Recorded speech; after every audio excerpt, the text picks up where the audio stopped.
আসসালামু আলাইকুম। তো চলেন, সকাল সকাল চলে এসেছি ছাদ বাগানে। কিছু সবজি তুলে নেব রান্না করার জন্যে। এই দেখেন, জায়েফ আগে থেকেই চলে এসেছে ওর আব্বুর সাথে। জায়েফ জায়েফ ওই দেখেন, ওর জিনিস পেয়ে গেছে, ওর কাজে লেগে যাবে। দেখুন ওর কাজটা দেখুন, ওই যে ওর কাজে ঠিক লেগে গিয়েছে। ওর যন্ত্রপাতি নিয়ে ওই যে দেখুন মাটি ঘুরছে।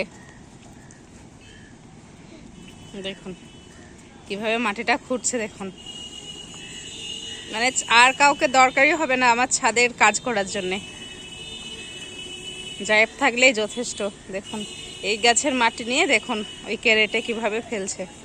তো চলুন, আপনাদেরকে আগের ভিডিওতে দেখিয়েছিলাম যে আমার এতে ছাদে কিছু লাল শাক হয়েছে। তো লাল শাকগুলো পাখিতে এমনভাবে খেয়ে নিচ্ছে, দেখুন আপনারা একটুখানি।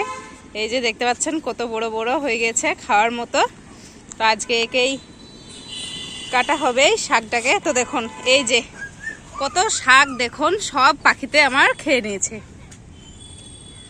এই যে এইখান থেকে এত দূর পুরো অর্ধেকটা শাক মানে পাখিতে খেয়েই নিয়েছে।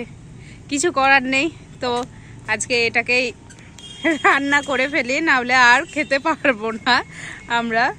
আর এই যে দেখছেন তাজা ফ্রেশ ধনের পাতা, কিছু ধনের পাতাও কেটে নেব। আর এই যে সাইডে দেখুন আমার কলমির শাকগুলো খুবই সুন্দরভাবে আবার হয়েছে।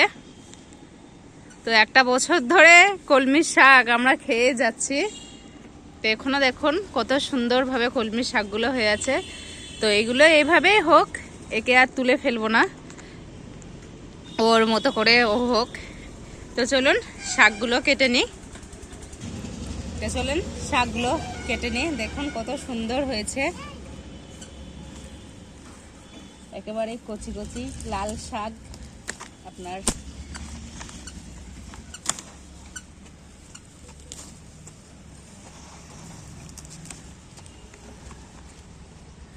এই যে দেখুন কত ফ্রেশ, একদম অর্গানিক।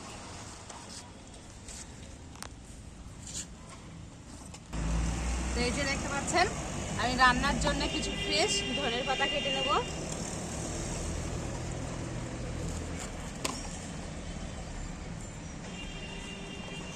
এই যে দেখতে পাচ্ছেন, এইটুকু নিলে আজকের মতো রান্নাই কমপ্লিট হয়ে যাবে।